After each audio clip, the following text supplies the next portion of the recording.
Year India نے ہندو اور سکھ مسافروں کے لیے حلال کھانے کی سروس ختم کر دی ہے۔ یہ تبدیلی برسوں کے مہموں کے بعد کی گئی ہے، جسے کچھ لوگوں نے حلال مافیا کہا ہے۔ ایئر انڈیا نے اعلان کیا ہے کہ وہ ہندو اور سکھ مسافروں کے لیے اب حلال سے تصدیق شدہ نان ویجیٹیرین کھانا فراہم نہیں کرے گا، تاہم مسافر مسلم کھانے کی پہلے سے بکنگ کر سکتے ہیں جو اب بھی حلال سے تصدیق شدہ ہوگا۔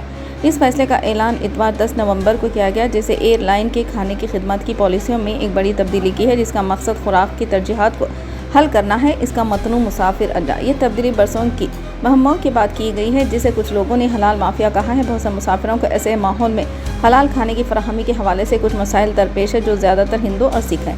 ایئر لائن کی نئی پالیسی غیر حلال نان ویجیٹیرین انتخاب کی اجازت دیتی ہے، جو مختلف مذاہب کے مسافروں کے مفادات کو پورا کرتی ہے۔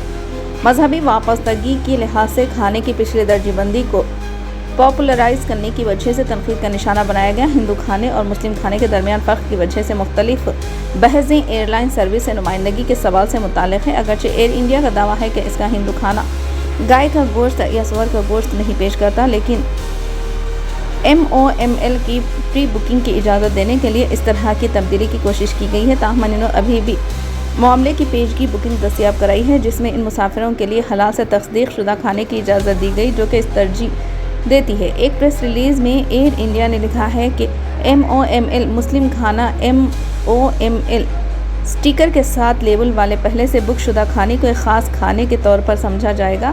حلال سرٹیفکیٹ صرف MOML کھانے کے لیے فراہم کیا جائے گا۔ سعودی سیکٹرز میں تمام کھانے حلال ہوں گے اور جدہ، دمام، ریاض اور مدینہ سیکٹرز میں حلال سرٹیفکیٹ فراہم کیا جائے گا، بشمول حج پروازیں۔ اس پالیسی میں تبدیلی کو بہت سے لوگوں نے ثقافتی طور پر حساس کھانے کی وکالت کرنے والوں کی فتح کے طور پر دیکھا ہے۔